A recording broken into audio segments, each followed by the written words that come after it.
여기에 압력이 밑으로 빠지지는 못하고 압력이 자꾸 차니까 결국은 어디로 돼? 위로 올라갈 수밖에 없는 거야. 이게 바로 역류성 식도염이 되는 거예요. 오늘은 역류성 식도염, 속쓰림, 명치통증 이런 것들로 고생하는 분들 많이 계시죠. 오늘은 역류성 식도염 중에서도 위산 과다, 위산이 너무 많아서 문제인지 아니면 위산 저하, 위산이 적은 게 문제인지 여러분들 많이 헷갈리시잖아요. 그 부분에 대해서 자세하고 정확하게 알려드릴게요. 역류성 식도염이 있는 분들은 속이 쓰려요, 가슴이 화끈거려요, 명치가 답답해요, 목에 뭐가 낀 것 같아요, 목이 쉬어요, 입냄새가 나요, 여러 가지 증상으로 호소를 하거든요. 그런 분들이 이제 왜 그럴까 생각해 보면 위 안에 있는 위산이 너무 많아. 이게 위로 올라와서 식도를 부식시키고 입안에, 목 안에 인후 부분을 염증을 일으키고, 그러니까 속이 쓰리고 아프고 화끈거리고 그렇게 생각하기 쉬워요. 그리고 병원에 가면 처방해 주는 게 뭐예요? 위산을 억제하는 위산 억제제를 거의 처방해 주잖아요. 그러니까 위산이 많은 게 문제구나, 위산을 적게 나오게 하는 게 역류성 식도염의 가장 중요한 거구나, 이렇게 생각하기가 쉽거든요. 위산 억제제가 그냥 기본이에요. 서양의학에서는 위산을 우리 몸을 망가뜨리는 억제해야 되고 줄여야 되고, 그래서 역류성 식도염, 위염, 위궤양 이런 위장질환 환자분들 뿐만 아니라 피부병이라든가 항생제, 여러분들이 드시는 대부분의 약에 위산을 억제하거나 위산을 중화하는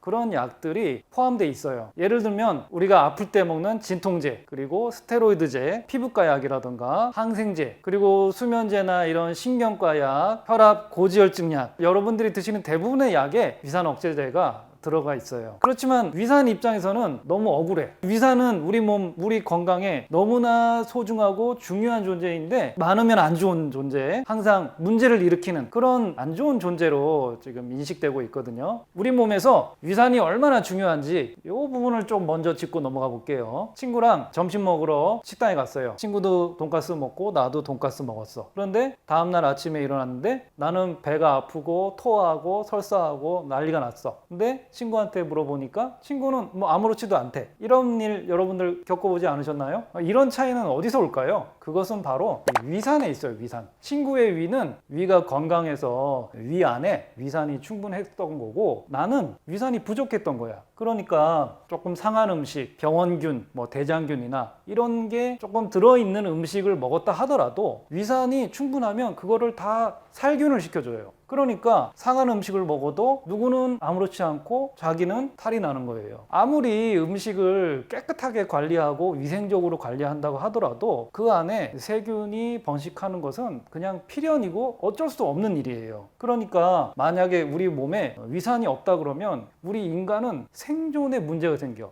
조금만 잘못된 음식 먹어도 다 탈이 나고 병에 걸리면 인류가 살아남을 수 있겠어요? 인류가 멸망하지. 그러니 이 위산이라는 것은 정말 너무너무 중요하고 소중한 존재다. 위산을 아껴주세요. 인간의 위산의 산성의 정도를 우리가 보통 pH로 표현하잖아요. pH가 1에서 2 정도예요. 이게 어느 정도로 강산이냐면 금식을 부속시켜. 우리 염산 뿌리면 어떻게 돼요? 금속이 막 불불 녹아버리잖아요. 그 정도로 강한 염산이 우리 위장 안에 있는 거예요. 이 정도면 썩은 고기를 먹어도 탈이 안 나는 게 정상이야. 동물도 초식 동물도 있고 잡식 동물도 있고 또 육식 동물도 있고, 야생의 사자, 하이에나 이런 애들은 금방 고기가 썩고 상하고 이럴 수가 있잖아요. 그래도 그걸 먹어도 아무렇지도 않을 정도의 위산을 갖고 있어. 그 정도가 1에서 2야. 그러니까 인간하고 사자, 하이에나 비슷한 정도라는 거예요.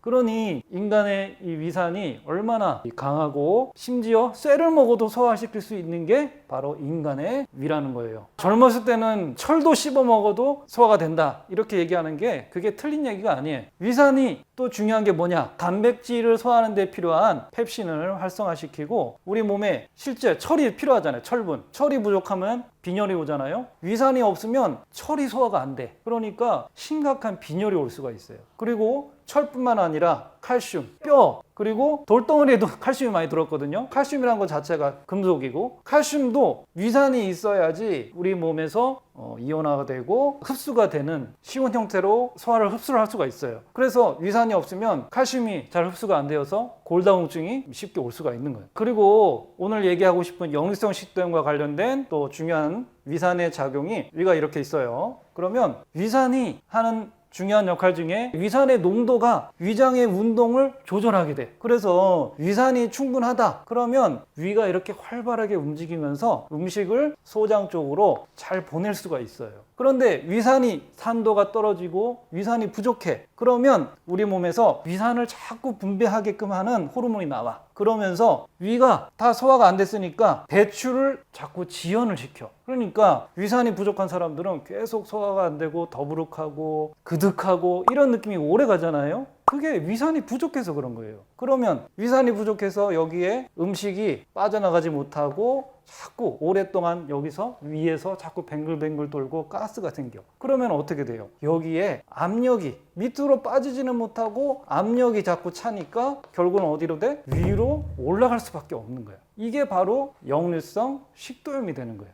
위산이 부족하고 소화가 더디게 되니까 역류가 되는 건데, 치료는 오히려 위산을 더 안 나오게 억제하면 어떻게 돼? 당장 여기에 역류가 돼서 상처가 염증이 생긴 부위는 산도가 떨어지니까 덜 쓰려. 그러니까 역류성 식도염 약 먹으면 당장 쓰리고 아픈 거는 조금 덜해지게 되거든요. 그런데 문제는 소화는 더 안 돼. 역류성 식도염 약 먹고 속은 더 좀 덜 쓰린 것 같은데 소화가 안 되고 더부룩하고 불편해요. 이런 분들이 굉장히 많아요. 보통 PPI, 위산 억제제라는 거는 위산이 안 나오게끔 하는 거고, 당장 속 쓰리고 아프고 그럴 때는 위산을 억제하고 위산의 산도를 낮춰주는 중화제를 쓰고 이런 게 도움이 돼. 그걸 하지 말라는 게 아니고 당장 급할 때는 그런 약으로 도움을 받으시고, 그렇지만 계속 위산 억제제를 쓰고 위산 중화제를 쓰고 그렇게 모면하다가는 소화 기능이 점점 떨어져. 위산은 점점 줄어들고 위는 점점 안 움직여. 그러다 보니까 만성 위장병으로 가게 된다. 그래서 역류성 식도염을 완전히 회복하기 위해서는 위산 억제제, 위산 중화제 이런 거는 일시적으로 하루 이틀, 길게는 일주 그 정도로 쓰시고, 그 이후에는 위장이 운동이 잘 돼서 먹은 음식이 여기에 오래 머무르지 않고 위가 잘 움직여서 잘 빠져나가. 그러면 여기에 역류할 일이 안 생겨요. 이런 식으로 위장 운동을 회복하는 그런 방향으로 생활 습관도 하시고 필요하면 치료도 받으시고 이렇게 해야지 역류성 식도염에서부터